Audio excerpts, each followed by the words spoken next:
"Mom, we're selling your car to pay for our honeymoon," my son announced proudly. His wife smirked. I stayed calm and said, "The keys are in the drawer." The next morning, they rushed to meet the buyer, but when they opened the garage, they both froze, because what I had done the night before left them screaming. Subscribe to the channel, leave your like and comment from which part of the world you are watching. Get comfortable and relax. Let's begin. The frame was cool and smooth under my cloth. I moved it in slow, deliberate circles, the glass clearing to show Marcus's younger face, beaming under his graduation cap. My thumb traced the curve of his smile. That was the day I knew the second job, the skipped meals, the quiet sacrifices had been worth it. The smell of roasted chicken and herbs still hung in the warm kitchen air from our dinner. It was a good Thursday. The back door opened, and the careful peace of the evening dissolved. Marcus's laugh preceded him, loud and unfamiliar in my quiet space. He entered with Chloe attached to his arm, her high heels clicking a sharp rhythm on the tile. She always dressed for an audience, even for a weeknight supper at his mother's house. Her smile was a practiced curve. "Still cleaning, Ellie," Chloe said, her voice light. She slid into a chair at the kitchen table without being asked. "You should relax, let the housework go." I placed the photograph back on the sideboard, aligning it precisely. "I find it orderly," I said. My voice was calm. It is always calm. Marcus came over, kissed my cheek. He smelled of Chloe's perfume, something expensive and floral that clashed with the scent of my kitchen. "Mom, we have some amazing news." "Dessert first," I asked, turning toward the counter where the peach cobbler sat under a glass dome. "Bigger than dessert," Marcus said, his chest puffing out just a little. He pulled out a chair for himself. "Go on, sit, this is huge." I sat. I folded my hands on the table, the same table where I'd helped him with his multiplication tables. I waited. Chloe leaned forward, her eyes bright. "We've finally planned the honeymoon, the real one. We're going to Bora Bora."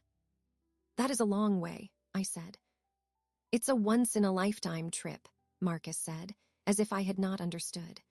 "Overwater bungalow, private plunge pool, the whole thing. The photos will be incredible." "I am sure they will be." I watched his face. His excitement was a palpable thing, filling the room. It did not feel like a shared joy. It felt like a pressure. "There's just one tiny hitch," Chloe said, waving a hand. "A little financial speed bump. Wedding costs were more than we budgeted." Marcus picked up the thread without a pause. "But we figured it out. We found a solution that's perfect for everyone." A coldness began to form in my stomach, a hard, familiar knot. I said nothing. "Your car," Marcus said, his smile wide and confident. "The Bonneville." The silence that followed was not empty. It was full of the hum of the refrigerator, the tick of the wall clock, the sound of my own breath moving in and out. The 1973 Pontiac Bonneville, not a car. A sculpture of chrome and steel I had rebuilt with my own hands over 3 years after I finally paid off the mortgage. My Saturday morning project, my quiet victory. "What about it?" My voice did not change. "We're selling it," Chloe announced, her tone implying she was presenting me with a gift. "To pay for the honeymoon, we already have a buyer lined up. He saw a picture online and made a solid offer. Cash." I looked at my son. "You are selling my car." "Our solution," Marcus corrected, reaching for Chloe's hand. "See, you never drive it. It just sits in the garage. It's a waste. This way, it helps us start our life together properly. It's an investment in our future." The words landed, one after the other with the weight of stones. A waste. Our future. I looked at his eager face, the face from the photograph, now lined with a man's confidence and a child's entitlement. He did not see a violation. He saw logic. "You have already found a buyer," I stated. "Saturday morning," Chloe said, nodding. "He's coming at 10. We just need the title and the keys." I did not move. I calculated. The coldness in my stomach spread, solidifying into something else entirely. A blueprint, a balance sheet. I am a retired bookkeeper. I understand assets and liabilities. I understood in that moment exactly what my love had been logged as on their ledger. A liquid asset, ready for conversion. "Mom," Marcus's smile faltered just for a second. It's okay, right? I mean, it's just a car. Just a car, the words echoed in the orderly room. I saw the thousands of hours, the grease under my nails, the parts ordered and saved for, the manual read by flashlight. The first turn of the engine, a roar that shook the garage walls and filled my eyes with tears. My freedom, my masterpiece, just a car. I unclasped my hands. I looked from my son's expectant face to Chloe's smug, patient one. She had already won. In her mind, the transaction was complete. I felt a smile touch my lips. It was not a warm smile.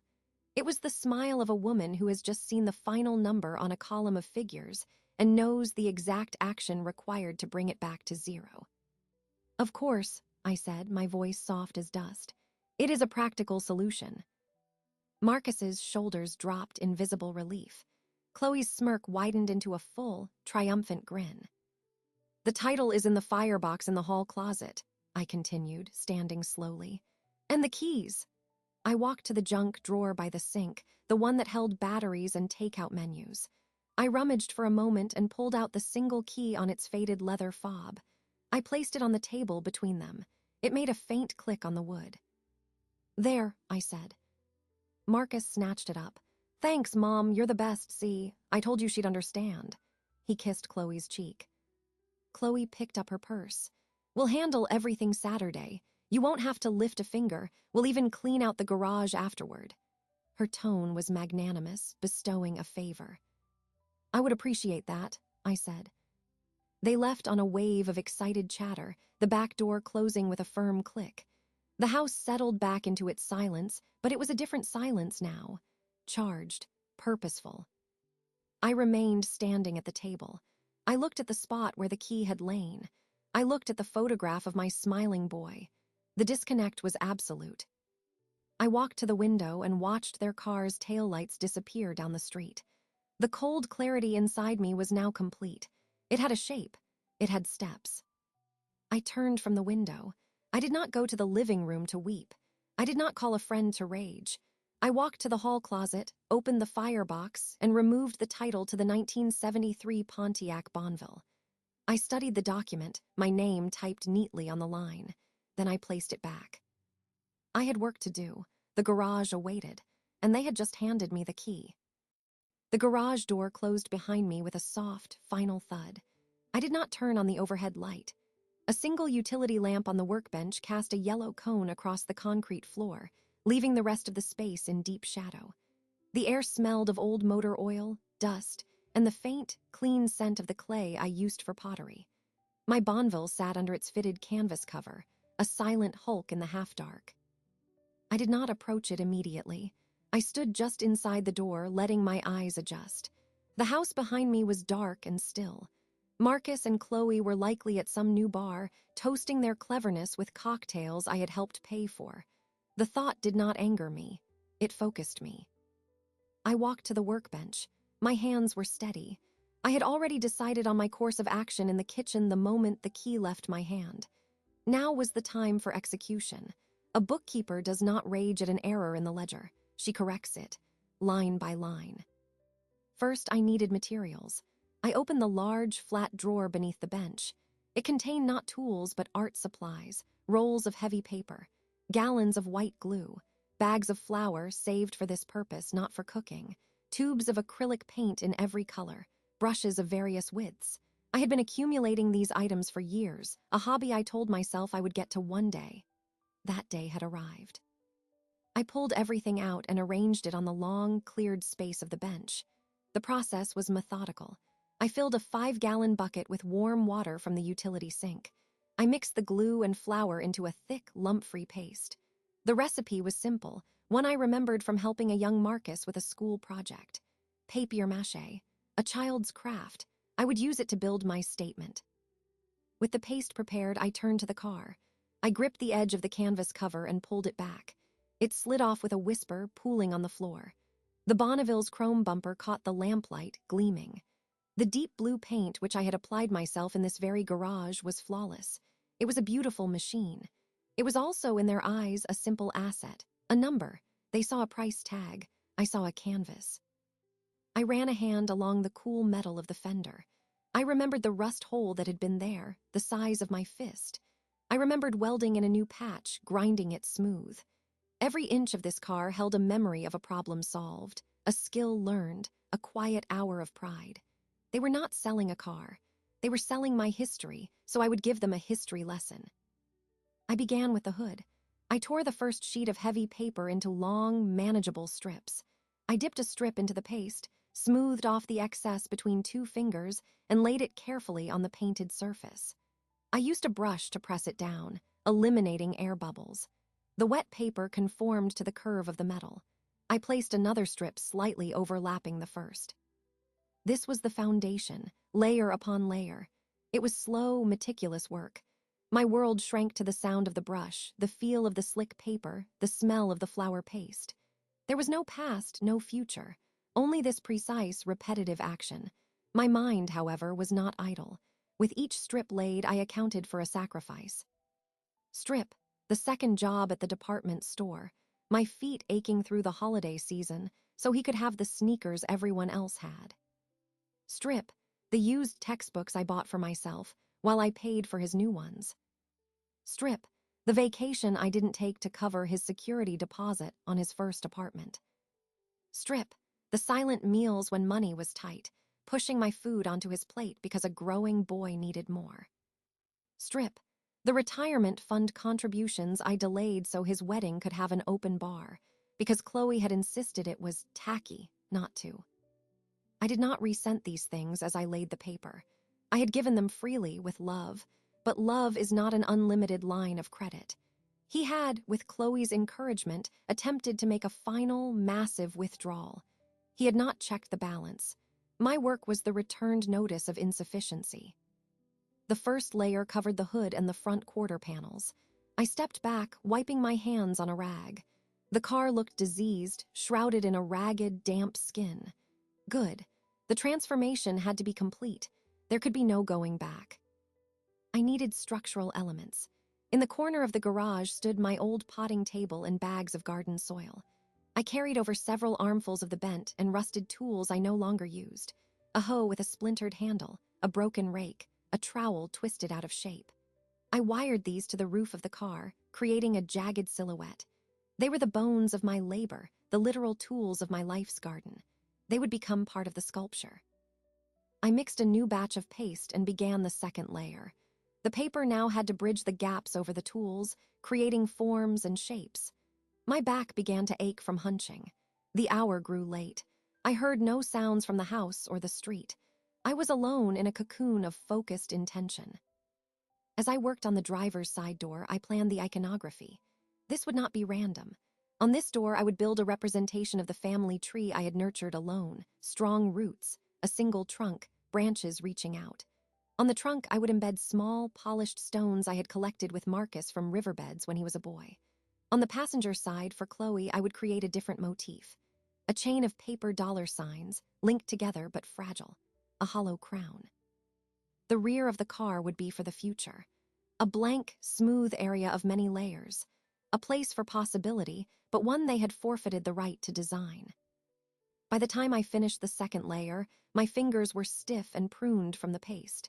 The car was unrecognizable, a lumpen form awaiting definition. It was after 2 in the morning. I was exhausted, but a clear, sharp energy hummed in my veins. This was the most purposeful I had felt in years. I cleaned my tools, the brushes, the bucket, at the utility sink. I draped the canvas cover over my work in progress, not to protect the car's paint, but to conceal the nascent art from any accidental early viewing. The shape beneath the cloth was strange and monstrous. I turned off the utility lamp. The garage plunged into total darkness, save for a sliver of moonlight from the high window. I stood in the black quiet, listening to my own breath. The anger was gone, fully converted into the physical reality of the project now taking shape in the room. The betrayal was no longer a wound.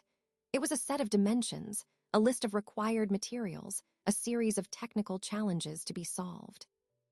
I opened the door to the house and stepped back into the cool, dark kitchen. I did not look back at the garage. There was no need. The plan was in motion. It was irreversible. At the sink, I washed the last traces of paste from my hands. I looked at my reflection in the black window over the faucet. A woman with silver gray hair, her face etched with fatigue and deep, calm resolve. My eyes were not sad. They were certain. A small, satisfied smile touched my lips. It felt unfamiliar on my face. It was the smile of an artist who has just begun a masterpiece and knows exactly how it will end. I went to bed. I did not dream of cars or suns or tropical islands. I dreamed of textures and forms, of paint colors blending, of a message being rendered, layer by careful layer, into something permanent and true. The quiet revenge had begun its silent, meticulous construction. The next 2 days passed in a rhythm of quiet industry. During the daylight hours, I performed the ordinary tasks of my life. I grocery shopped. I weeded the flower beds. I paid bills at the kitchen table. To any outside observer, I was simply a Leaner Vance, a retired woman tending her home. But each evening, after the sun set, I returned to the garage. The second layer of papier-mâché dried into a hard, off-white shell. I mixed joint compound to smooth the seams and fill gaps, creating a uniform surface. It was like frosting a monstrous cake. Then I began to paint. I started with a base coat of deep, matte black over the entire transformed structure. The car vanished entirely, swallowed by this new form. On this black canvas, I began the detailed work. On the driver's side, where I had built up the form of a tree, I painted the trunk in rich browns and umbers. I carefully attached the small, polished river stones with strong adhesive, placing them like embedded jewels along the growth rings. For the leaves on the spreading branches, I used shades of green and gold, each leaf shaped with careful brushstrokes. On the passenger side, I painted the chain of dollar signs. I made them a garish, reflective gold, but I used a technique to make the paint crackle as it dried, giving each link a fragile, crumbling appearance. Above the chain, I fashioned a crown from twisted wire and paper, painting it the same gold but leaving the interior hollow, visible through a deliberately jagged opening. The hood became a sunrise over a calm ocean, blues and pinks and oranges, a symbol of a new day, of journeys. But within the sun's rays, I subtly worked in the angular patterns of adinkra symbols I remembered from a book I'd studied long ago. Sankofa asterisk, to learn from the past, and Mate Macy asterisk, the wisdom of learning and prudence. I worked with the focus of a surgeon. There was no hesitation. The plan was complete in my mind, and my hands executed it. The physical labor was a relief. It was a problem with a solution, unlike the tangled problem of my son's disregard, which could only be answered with a lesson. Saturday morning arrived, clear and bright. I was in the garage just after dawn, applying the final clear sealant coat. It would protect the paint and give the whole piece a uniform sheen. The transformation was total. Where the Pontiac Bonneville had been, there now stood a bizarre, beautiful, and utterly immobile piece of sculpture. It was a monument. It was a tombstone for their assumptions. I allowed myself one long look, then draped the clean canvas cover over it once more. The shape was even more ambiguous now, a shrouded mystery. I went inside, showered, and dressed in a simple linen shift. I made a pot of peppermint tea and carried it to the living room. I sat in my armchair by the window, which offered a clear view of the driveway and the closed garage door. I opened a book. I waited. They arrived at 9:30, 40 minutes early. Marcus's car pulled in, and he and Chloe got out. She was dressed in sharp, expensive-looking athleisure wear, as if selling a car was a sporting event. Marcus carried a manila folder, the title, I assumed. They looked excited, buzzing with the energy of a deal about to be closed. The buyer arrived precisely at 10 in a practical, well-kept sedan. He was a young man, perhaps 25, with a careful demeanor. He shook Marcus's hand vigorously.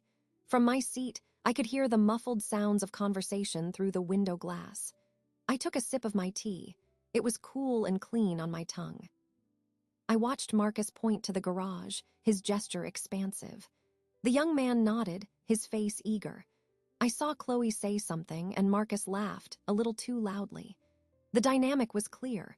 Marcus was the proud seller, Chloe the savvy overseer, the young man the grateful beneficiary of their supposed generosity.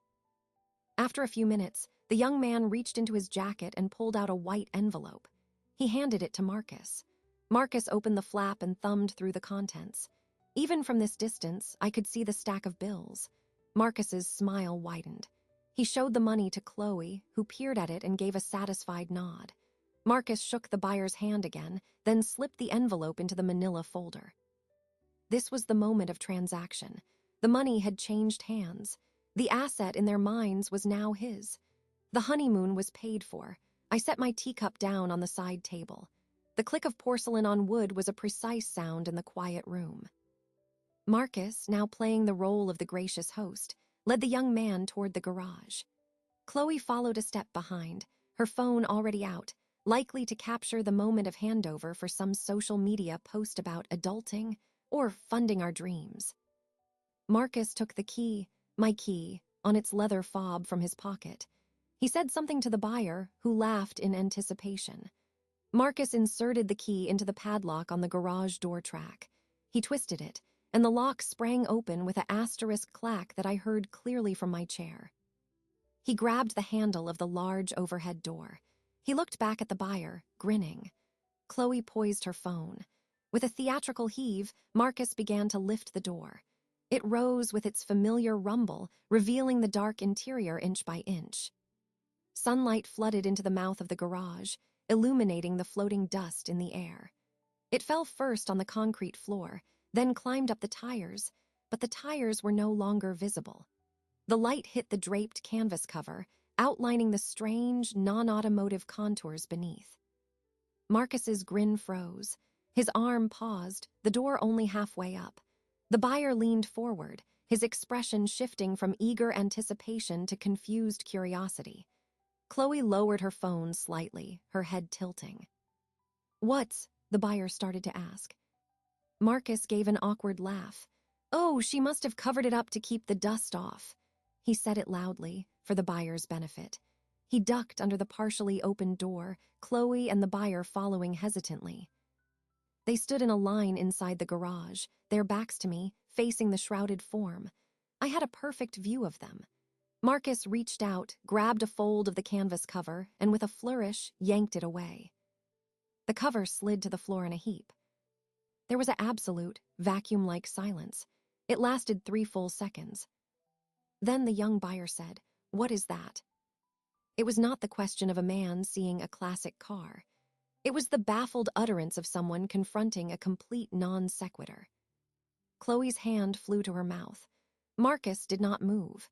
He simply stared, his body rigid, at the thing that now occupied the space where his honeymoon fund was supposed to be. The silence in the garage was not empty. It was dense with their incomprehension. The 3 of them stood before my creation, their postures frozen in attitudes of pure disbelief. The morning sun streamed in behind them, casting their long shadows onto the sculpture and illuminating the vibrant colors, the intricate patterns, the sheer, undeniable fact of it. The young buyer was the first to break the spell. He took a step closer, his head swiveling as he tried to process the shapes. "Where is the car?" he asked, his voice flat. He pointed at the sculpture. This isn't a 1973 Bonneville. This is art." Marcus finally moved. He jerked as if slapped. "No," he said, the word a blunt denial. He walked to the side of the form and ran his hand over the painted surface of the tree trunk, his fingers brushing the embedded stones. He recoiled as if burned. "Mom!" he called out, his voice cracking. He turned in a frantic circle, as if expecting to find the actual car hidden behind this monstrosity. "Where's the car?" Chloe found her voice, and it was a blade. "What did you do?" she shrieked, not at Marcus, but at the air, at the house, at me. She stomped her foot on the concrete. "This is insane. This is our money." The buyer's confusion was hardening into something sharper. He looked from the sculpture to Marcus, his expression tightening. "You sold me a car, you took my cash, I have a bill of sale right here." He pulled a paper from his pocket. "It says 1973 Pontiac Bonneville VIN number and lists it right there. This," he waved his hand at my work, "is not that. This is not a vehicle. You can't drive this. You can't register this. What is this?" "It's a mistake," Marcus said, panic rising in his tone. He turned to Chloe. "She must have, I don't know, moved it, had it towed." "Moved it where?" Chloe shot back, her face contorted. "And left this craft project in its place. Don't be an idiot." "Hey," the buyer interjected, his voice rising. "I don't care about your family drama. I paid for a classic car. I want the car, or I want my money back. Now." Marcus's eyes were wide, darting from the buyer to the sculpture to Chloe. The reality was settling in, layer by horrible layer. The car was gone. In its place was this thing. His mother had done this. His calm, orderly mother. "The money," the buyer demanded, holding out his hand. "Give it back." "We can't," Chloe snapped, her practical greed overriding her anger for a moment. "It's for the honeymoon. The deposits are non-refundable." The buyer stared at her, his mouth slightly open. "Are you kidding me? You spent the money already. You don't even have the product." He took an aggressive step toward Marcus, who was still holding the manila folder. "Give me my cash, right now." A violent struggle played out on Marcus's face. The humiliation, the confusion, the dawning horror of what I had done warred with the practical terror of losing the money. I watched from my window. He looked like a child who had been caught stealing, holding the evidence in his trembling hands. With a sound of utter frustration, the buyer made a grab for the folder. Marcus instinctively clutched it to his chest. For a few seconds, they scuffled, a graceless tussle over an envelope full of dreams that were now disintegrating. "Stop it," Chloe yelled, pulling at the buyer's arm. "Let go." The buyer shoved Marcus back. Marcus stumbled, the folder flying from his grasp. It hit the concrete floor, and the envelope slid out, spilling a fan of $100 bills across the oil-stained ground. All three of them froze, staring at the money on the floor. The buyer dropped to his knees and began snatching up the bills, counting them furiously. Marcus stood, breathing heavily, his shoulders slumped. Chloe watched, her hands clenched into fists at her sides. "It's all here," the buyer muttered, finally stacking the bills and shoving them back into the envelope. He stood up, dusting off his knees. He looked at Marcus with pure contempt. "You're a fraud. I should report you." "It wasn't fraud," Marcus cried, a desperate, weak defense. "We thought the car was here, my mother, she." The buyer wasn't listening. He pocketed the envelope securely inside his jacket. He gave one last, bewildered look at the sculpture, my vibrant, silent statement, shook his head in disgust, and walked out of the garage. He didn't look back. His sedan started, and he drove away, leaving a new, more profound silence behind. The moment his car disappeared from the driveway, the energy in the garage shifted. The external threat was gone. Now there was only the internal explosion. Chloe whirled on Marcus. "You fool," she spat. "You absolute fool, you let her do this, you trusted her." "How was I supposed to know?" Marcus shouted back, his voice breaking. "How could anyone know she would do something like this?" He gestured wildly at the sculpture. "It's crazy, this is crazy." "She tricked you, she played you." Chloe's face was flushed with rage. "And now we have nothing. The bungalow deposit is due Monday. What are we going to do?" "I don't know," Marcus roared. He pressed the heels of his hands against his temples. He looked from Chloe's furious face to the sculpture, and for the first time I saw something else in his expression. Not just anger or confusion, but a glimmer of painful, unwelcome observation. He was starting to see it. The tree, the stones, the symbols, the deliberate, meticulous craftsmanship of it. "She did this," he said, quieter now, almost to himself. "She spent days doing this." "Of course she did," Chloe screamed. "While you were patting yourself on the back, she was in here destroying our future. She's a bitter, spiteful old woman." That word, bitter asterisk, hung in the air. It was the word entitled people use for those who refuse to be used anymore. Marcus didn't respond to her. He was still staring, transfixed by the passenger side door, at the chain of crumbling gold dollar signs and the hollow crown. His face paled. Chloe followed his gaze. She saw it too. The direct, unambiguous message meant for her. Her mouth tightened into a thin, white line. All pretense of pleasantry was gone, stripped away by financial panic and exposed symbolism.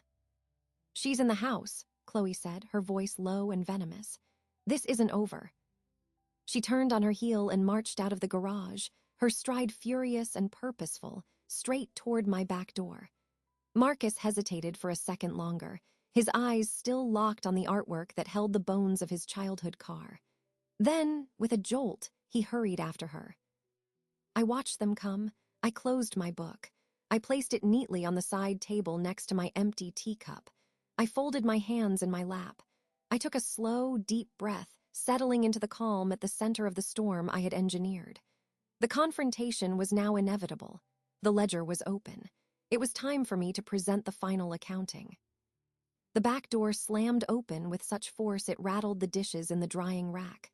Chloe stormed into the kitchen first, a whirlwind of outrage. Marcus followed, his face a mask of ashen shock.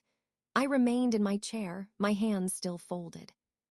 For a moment, they just stood there, breathing heavily as if they had run a great distance. The smell of the garage, dust, and paint came in with them.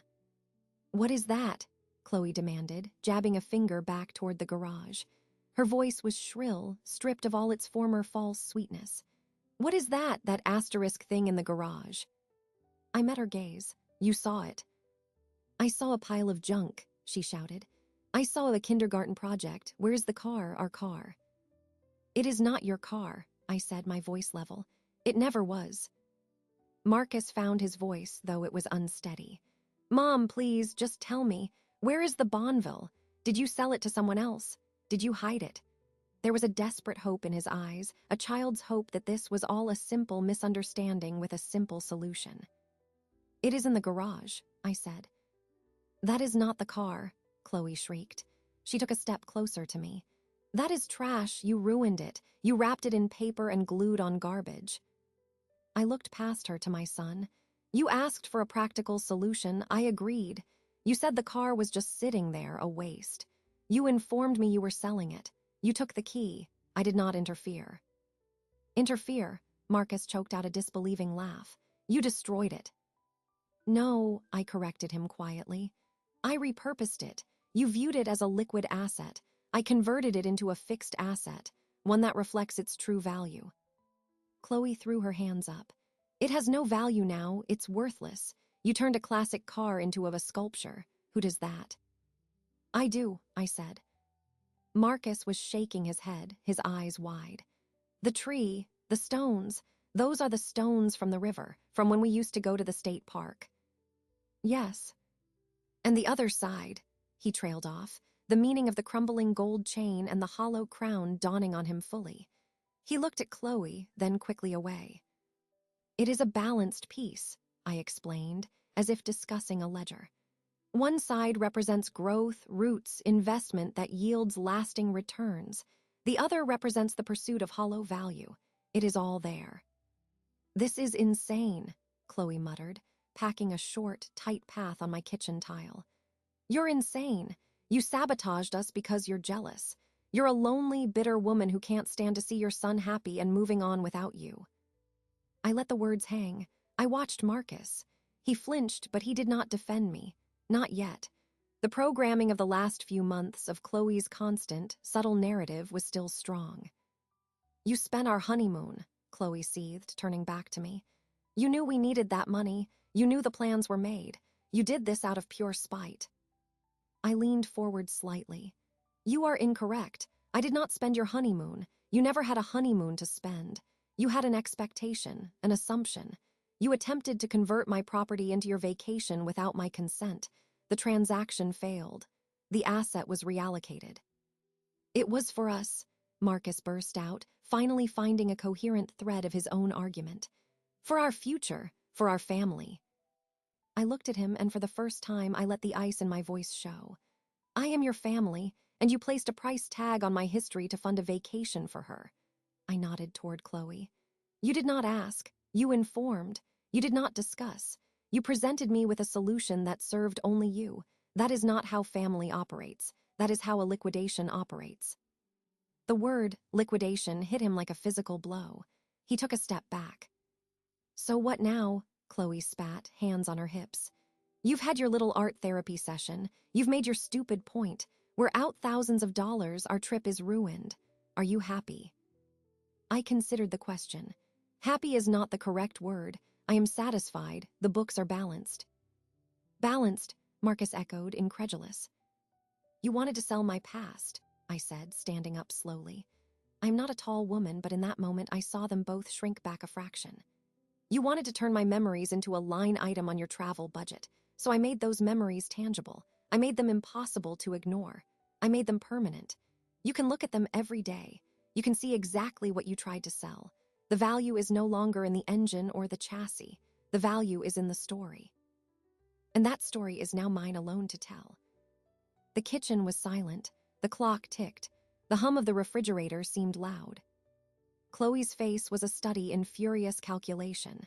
She was searching for a lever, a pressure point, and finding none. The asset was gone. The money was returned. The moral high ground was firmly under my feet. She had nothing left but naked spite. You're a selfish old woman, she said, her voice low and venomous. You'd rather have a pile of painted paper than see your own son happy. You've chosen your junk over him. I did not look at her. I kept my eyes on Marcus. Have I, Marcus? Did I choose or did you force a choice? When you handed me that key, what option did you leave me? Gracious acceptance of my own erasure. His mouth opened, but no sound came out.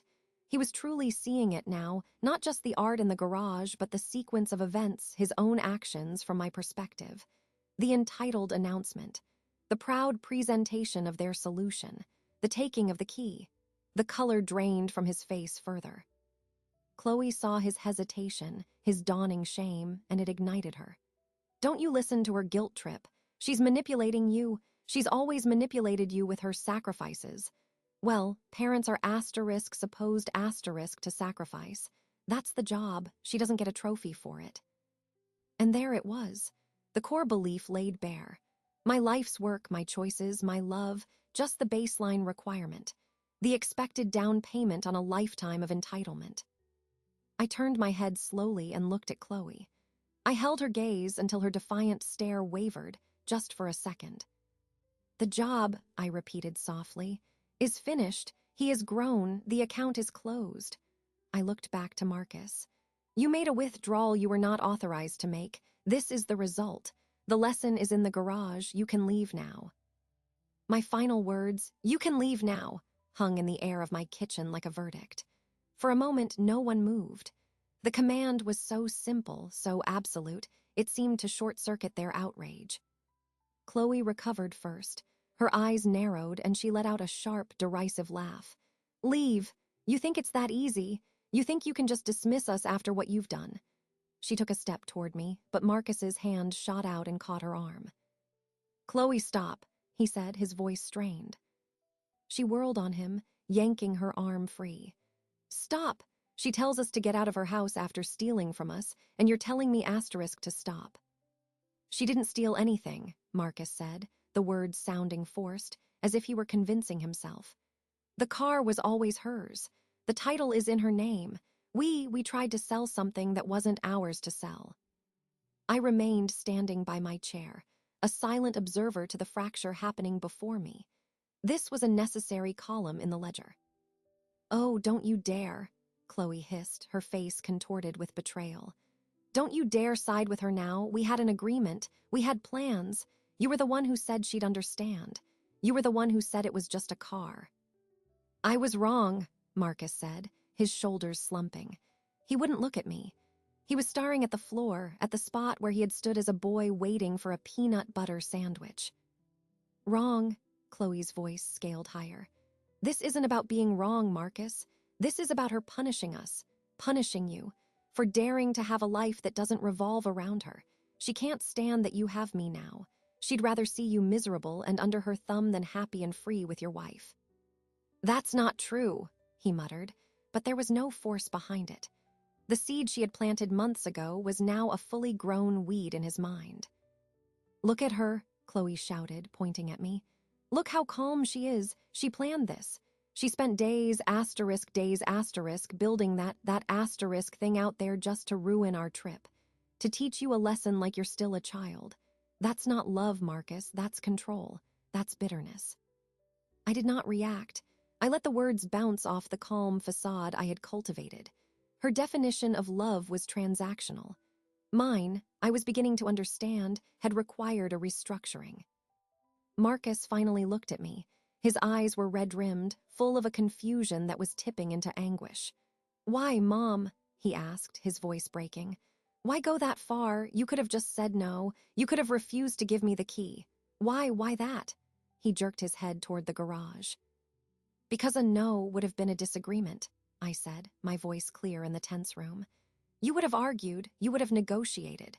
You would have left angry, convinced I was being unreasonable, and the core problem would have remained. You believed you were entitled to that asset. A no does not cure entitlement. It only postpones the next request. So you destroyed it instead," he cried. "I transformed it," I corrected for the final time. "I made the abstract concrete. You saw my labor, my history, as an abstraction, a number on a check. I made it physical. I made it something you had to look at, something you could not ignore or explain away. You asked for a financial solution. I gave you an aesthetic one with lasting value." "It has no value," Chloe screamed, her patience shattering. "It does to me," I said, "and it is mine. That was the point you both failed to grasp. It was always mine." The finality of that statement seemed to fill the room. Marcus flinched. Chloe looked like she wanted to shatter something. She settled for words. "You're a sick, vindictive old woman," she spat, each word precise and venomous. "I see you now, all your sweet little mom acts. It was just a cover for how small and jealous you really are. You've got nothing but this house and a garage full of junk, and you can't stand that we have a future. Well, enjoy your future. It's just you and your papier-mâché." She turned and stalked toward the back door. She paused, her hand on the knob, and looked back at Marcus. "Are you coming, or are you going to stay here and let your mommy explain her art project to you?" It was a clear line in the sand, a test. Marcus stood frozen in the middle of my kitchen, a man torn in two. He looked from Chloe's furious, expectant face to mine, which was expressionless. The choice was not between his mother and his wife. It was between a narrative of victimhood and a narrative of accountability, between the easy anger she offered and the difficult shame I presented. His jaw worked. He opened his mouth, closed it. He looked down at his hands. "Marcus," Chloe said, her tone a warning. He took a ragged breath. Without looking at me again, he turned and followed her out the door. He did not walk with her. He walked behind her, his steps heavy. The door closed, softer this time. I did not move to the window. I listened. Their voices, muffled but heated, carried from the driveway. "I can't believe you. You just stood there and took it." "What was I supposed to do, Chloe?"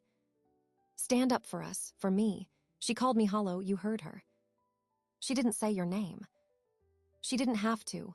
The message was clear enough for even you to understand, apparently." "Just get in the car." "No, we're not done talking about this. That money is gone. Our honeymoon is gone, because you were too weak to handle your own mother." I said get in the car. A car door slammed. An engine roared to life, the sound angry and strained. Tires squealed as they pulled away, the noise fatting into the quiet of the suburban afternoon. The house settled around me. The clock ticked. The refrigerator hummed. The silence was not empty. It was full of the echoes of their fight and the solid, undeniable presence of the truth in the garage. I walked to the sink. I poured the cold remains of my tea down the drain. I rinsed the cup and placed it in the dish rack. I wiped the already clean counter with a cloth. The emotional ledger was not yet balanced. His choice to follow her was an entry on the wrong side, but the foundation had been shaken. He had heard her true voice, unfiltered by manipulation, dripping with contempt for him as much as for me. He had seen the calculation behind her greed. The fracture was now visible. My work was not complete, but the most critical phase, the revelation, was over. The rest was up to him. I had presented the statement. He would have to decide if he was willing to read it. The silence after their departure was not a void. It was a space for assessment. I moved through my evening routine with mechanical precision. I prepared a simple dinner. I ate it at the kitchen table, facing the empty chair where Marcus had sat just days before to announce his plan. The food was fuel, nothing more. I did not wonder where they went or what they were doing. The trajectory was predictable. They would return to their apartment, A modern box Chloe had decorated in shades of gray and ambition. The argument that had begun in my driveway would continue there, unimpeded by an audience. It would evolve from anger over lost money to a deeper, more fundamental conflict. I was correct. The phone rang at 8:47 p.m. The caller ID showed Marcus's name. I let it ring 4 times before answering. I said nothing. "Mom." His voice was thick, unsteady. The single word was spoken into a hollow silence on his end, broken by the distant, muffled sound of a slamming door. I waited. I don't know what to do." He sounded young, lost. The confident man who had presented his solution was gone. In his place was the boy who had come to me with a broken bicycle chain. "What is happening?" I asked, my tone neutral, clinical. A sharp female shout echoed in the background. "Are you calling asterisk her? Now, you pathetic." The sound was cut off, as if a hand had been placed over the receiver, but not before the venom in Chloe's voice transmitted clearly.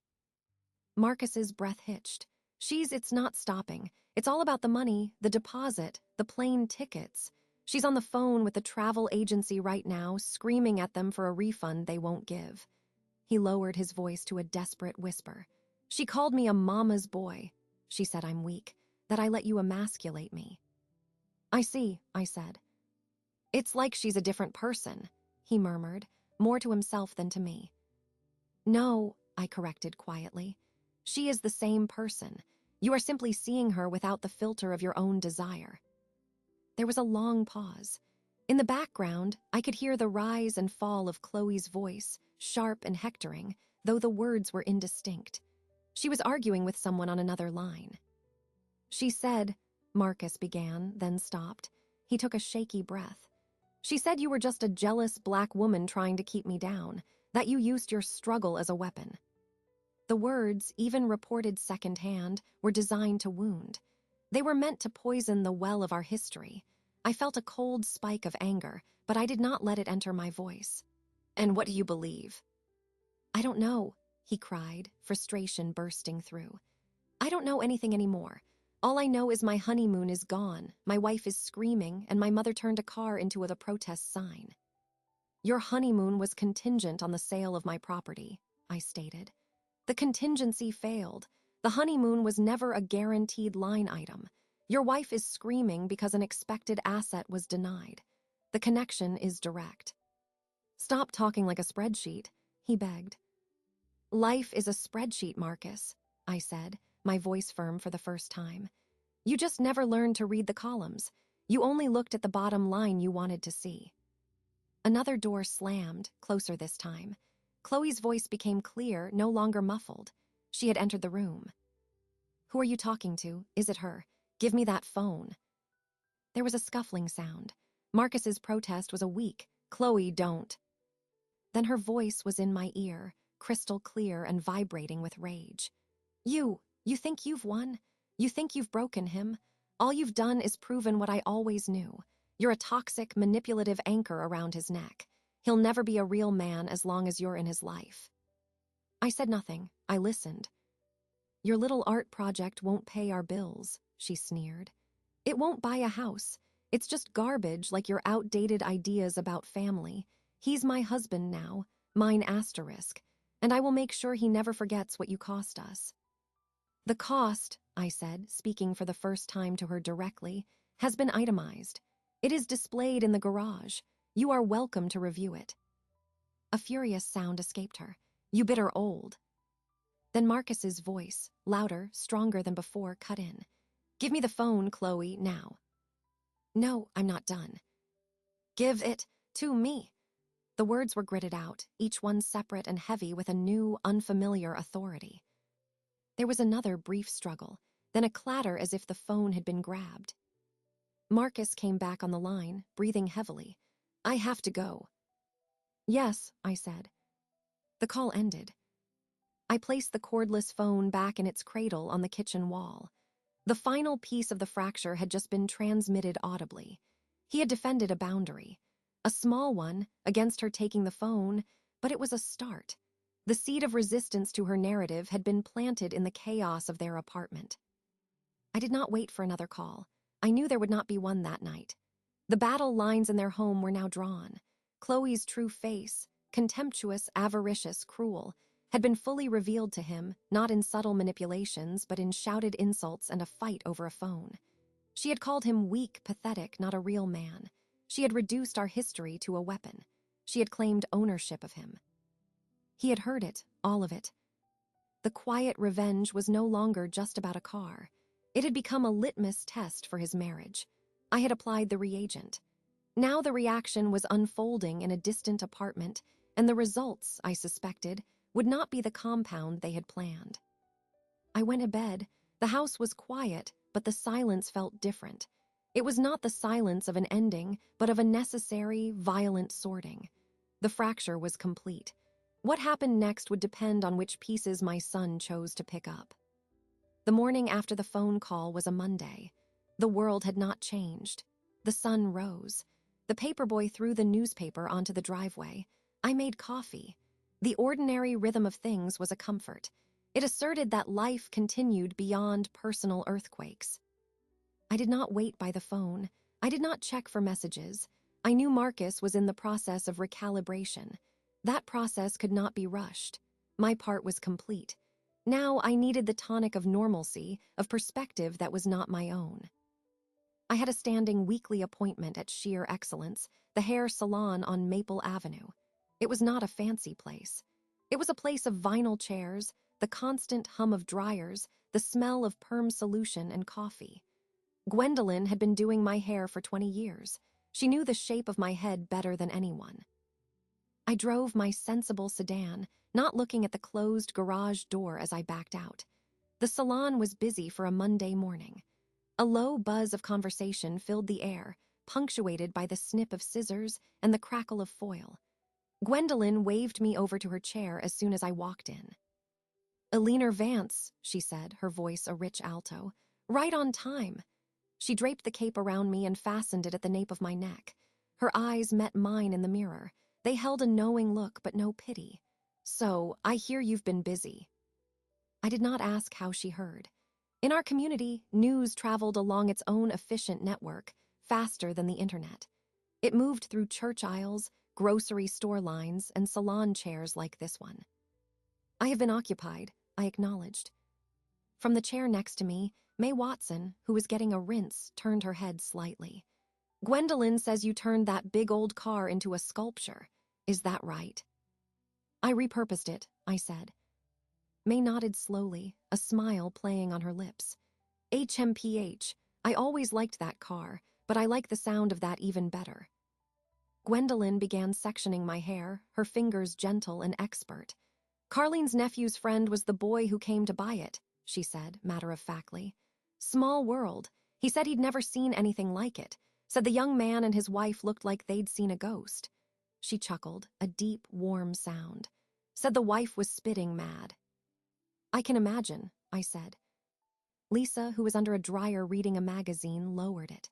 "That's the son's new wife, right? The one with the eyelashes." She didn't wait for confirmation. "I met her at the grocery. She asked me if I knew a good caterer for a high-end but not pretentious brunch. Told her my kitchen was high-end enough for me." She sniffed. She looked at my cart like I was buying dog food. It was oatmeal. A ripple of laughter went through the women nearby. "So she thought your car was her vacation fund," Gwendolyn stated, not as a question, as she started applying color to my roots. Her tone was neutral, observational. "That was the assumption," I said. "And you corrected the assumption," May said, grinning now. "Permanently, I like it. Should have sold it to me *, Ellie. I'd have put it in my garden, a conversation piece." "It's still in my garage," I said. "It is a conversation piece." Gwendolyn worked in silence for a moment. The other women returned to their own conversations, but the atmosphere felt different. It was charged with a shared understanding. Finally, Gwendolyn spoke, her voice low near my ear. "You did what you had to do, Ellie. A tree that doesn't set boundaries gets its fruit stripped clean. Every time." I met her eyes in the mirror. There was no judgment there, only recognition. She was a grandmother who had raised 3 sons after her husband passed. She knew the calculus of sacrifice and respect. It wasn't about the money, I said, the first time I had voiced it so plainly. Course it wasn't, Lisa said from under her dryer, not looking up from her magazine. It's about the thank you, about the please, about not being taken for the last slice of bread in the cupboard. The simplicity of the statement landed with perfect weight. That was it exactly. For the next hour, as Gwendolyn worked, the conversation flowed around me. They talked about their grandchildren, about a sale at the fabric store, about the city council's new parking rules. They did not dwell on my situation. They had acknowledged it, affirmed it, and now moved on. That was the real support. They were not treating me as a victim of a family drama. They were treating me as Ellie, who had handled her business and now was getting her hair done. It normalized my actions. In this vinyl and lin chair, what I had done was not crazy or vengeful. It was a reasonable response to an unreasonable demand. It was the practical application of a principle they all understood. You do not let people, family or not, devalue your worth. As Gwendolyn blew my hair dry, shaping the silver gray waves into their familiar style, I felt a solidity return to my center. The isolation I had felt in my quiet house was an illusion. I had a constituency. They were women who had balanced budgets, raised children, buried parents, and navigated a world that often tried to discount them. My quiet revenge was a tactic they comprehended perfectly. There you are, Gwendolyn said at last, spinning my chair around to face the mirror. My hair was crisp, elegant, a crown of silver. You look like yourself again. I paid her, adding a tip that reflected my gratitude for more than the haircut. As I stood to leave, May reached out and patted my arm. You hold your head up, Ellie. Don't you let anybody make you feel small for protecting what's yours. I nodded. I don't intend to. I drove home. The house was just as I had left it. The garage was still closed. But the silence inside no longer felt like a courtroom awaiting a verdict. It felt like my domain reaffirmed. The community had reflected my own strength back to me, and I found it unbroken. The next move was not mine to make. I could wait. I had the patience earned from a lifetime of waiting for better days, and I had the fresh, sharp certainty that I had been right. 3 days passed. The silence from Marcus was not a void, but a space I allowed to exist. I tended my garden. I finished a library book. I did not open the garage. The sculpture was complete. It required no further attention from me. It was now a fact of the landscape, like the oak tree in the backyard. On the 4th day, a Thursday, he came. I saw his car pull into the driveway just after 2 in the afternoon. He was alone. He sat in the driver's seat for a full 5 minutes, his head bowed, not moving. I watched from the living room window. I did not go to the door. Finally, he opened the car door and got out. He looked thinner, as if he had not been eating properly. His shoulders were slumped. He walked slowly to the front door, not the back. He rang the bell. I answered. We looked at each other through the screen door. His eyes were red-rimmed, shadowed underneath. He had not shaved. "Mom," he said, his voice rough. I unlatched the screen door and pushed it open. I stepped back, allowing him entry. He walked in, his movements heavy. The house seemed to absorb his presence without comment. "Would you like some tea?" I asked. He shook his head. "No, thank you." He stood awkwardly in the foyer, looking at the floor. Can I see it? In the daylight?" I knew what he meant. I nodded. I led him through the kitchen and out the back door. The afternoon sun was bright, casting sharp shadows. I walked to the garage, inserted the key, and lifted the door halfway. Light flooded in, more generous than on the chaotic Saturday morning. I stepped aside. He entered slowly. This time there was no shock, no buyer, no Chloe screaming in his ear. There was only the object in him. He walked a full circle around it, his steps slow and deliberate. He did not speak. His eyes traced the lines of the tree on the driver's side. He stopped before the section of embedded river stones. He reached out a trembling hand and touched one, his finger tracing its smooth, water-worn surface. "I remember this one," he said, his voice barely a whisper. "The flat black one. You said it looked like a skipping stone for a giant." He looked at me, his eyes glistening. "You kept these." "I kept many things," I said. He continued his circuit. He paused before the passenger side door, studying the chain of cracked gold dollar signs, the hollow crown. His face tightened, but not with anger, with recognition. He saw the commentary now not as an attack, but as an accurate representation of values. He moved to the front, to the sunrise hood with the Adinkra symbols woven into the rays. He didn't know their names, but he sensed their significance. "You put so much time into this," he murmured. "It required focus," I said. He completed his circle and stood before the rear of the sculpture, the blank, smooth area I had left for the future. He stared at it for a long time. Then his shoulders began to shake. A low, wounded sound escaped him. He covered his face with his hands. The tears were silent at first, just the shaking. Then they became sobs, raw and unconstrained. He cried like he had not cried since he was a small boy. He cried for the lost car, for the ruined honeymoon, but mostly, I believe, he cried for the understanding that was breaking over him, the understanding of what he had done. I did not go to him. I did not put my arm around him. This grief was his to own. It was the necessary emotional tax on the lesson. After several minutes, the sobs subsided into hiccuping breaths. He lowered his hands, his face wet and ravaged. He turned to look at me, his expression utterly open, stripped of all pretense and entitlement. "I am so sorry, Mom." The words were thick with tears, but clear. "Not for the car, for everything. For how I came in here and told you what was going to happen. For not seeing it as yours. For letting her, for thinking it was okay." He took a step closer, his hands held out, palms up, in a gesture of helpless remorse. "I treated you like a bank, a resource. I didn't see you. I just saw what you could do for me, for us. I am so ashamed." I felt a thickness in my own throat, but I did not cry. My tears had been converted into paste and paint. This was his moment of accounting. "You were right," he continued, his voice gaining a little strength from the confession.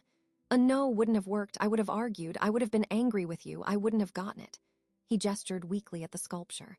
"But this, I get it now. I see the time. I see the stones. I see the tree. I see what you were saying about what lasts and what doesn't." He looked at the hollow crown again and flinched. "I see what I almost became." He took a deep, shuddering breath. "She's gone. Chloe, she left yesterday. She said she couldn't be with someone who was so easily manipulated by his mother. She said I was a lost cause." He gave a bitter, broken laugh. "She took the wedding gifts, the nice ones, said she earned them." I said nothing. I let him lay it all out.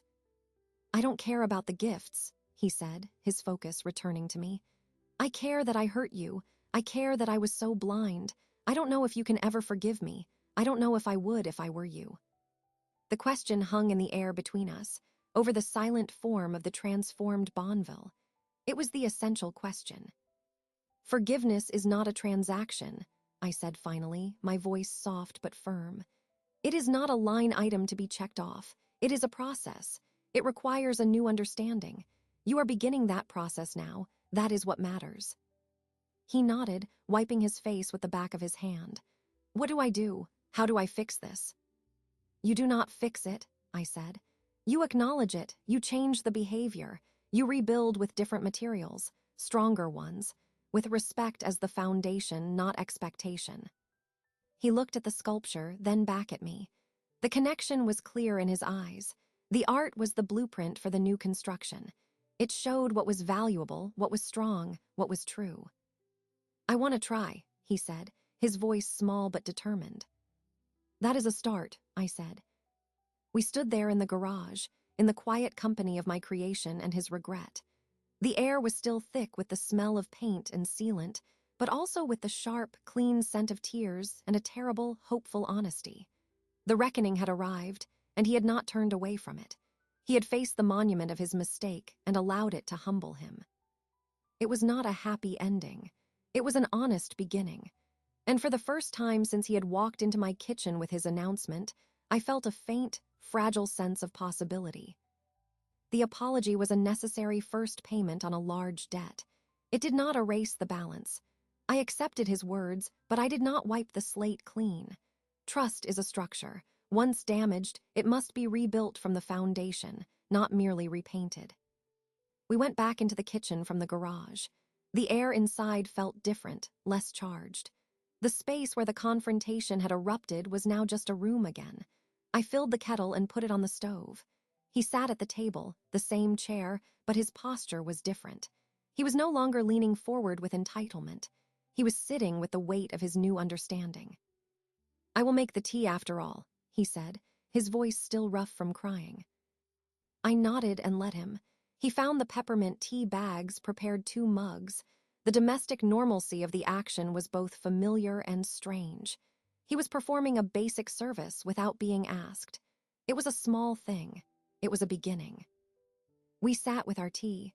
The silence was not comfortable, but it was not hostile. It was observational. "What will you do now?" I asked. It was a practical question. He shrugged, staring into his mug. "Find a new apartment, I guess. The lease was in both our names, but she's already gone. I can't afford it alone. I'll have to find a roommate or something smaller." He said it without self-pity. It was a statement of fact, a consequence. "And your job?" I inquired.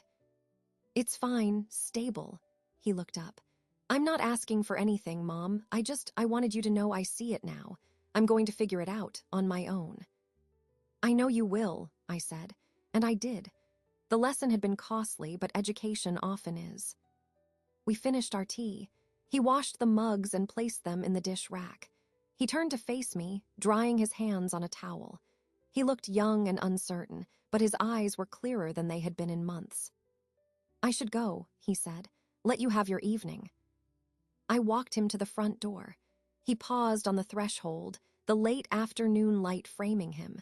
He looked like he wanted to say more, to ask for something, but he stopped himself. He was learning the new boundaries by feeling for them. I reached into the small ceramic bowl on the table by the door where I keep spare keys and odds and ends. My fingers found the cool metal of a single key on a plain ring. I held it out to him. He looked at it, confusion flickering across his face. It was not the car key. That key was gone, its purpose extinguished. "It is a key to the house," I said. "The front door, you may use it if you need to come by when I am not home, to wait, or if there is an emergency." He stared at the key, then at my face. The significance was not lost on him. I was not giving him back access to my assets. I was not offering a car or money or a solution to his housing problem. I was offering entry to the structure itself, with me inside it. It was an invitation to a relationship, not a treasury. It came with no implied credit line. Slowly, he reached out and took the key. He closed his fist around it, the metal pressing into his palm. His throat worked. "Thank you," he said, the words thick. "You are welcome," I replied. He stepped out onto the porch, then turned back. The sculpture, will you keep it in the garage?" "For now," I said. "It is not going anywhere. It has found its purpose." He nodded, absorbing that. The art car was not a temporary exhibit. It was a permanent installation, a monument to a lesson learned. He would see it every time he visited. It would be a part of the new landscape of our relationship, a touchstone for what had been and what must never be again. "Okay," he said softly. He pocketed the house key. I'll call you later this week." "That would be fine," I said. He walked to his car, got in, and drove away. I watched until his taillights disappeared around the corner. I closed the door. I engaged the deadbolt with a solid asterisk, thunk asterisk. I stood in the quiet foyer for a moment, listening to the silence of my house. It was my silence again, unviolated, respected. I walked through the living room and kitchen and out the back door. I did not go into the garage. I stood in the driveway, looking at the closed door. I knew what was behind it.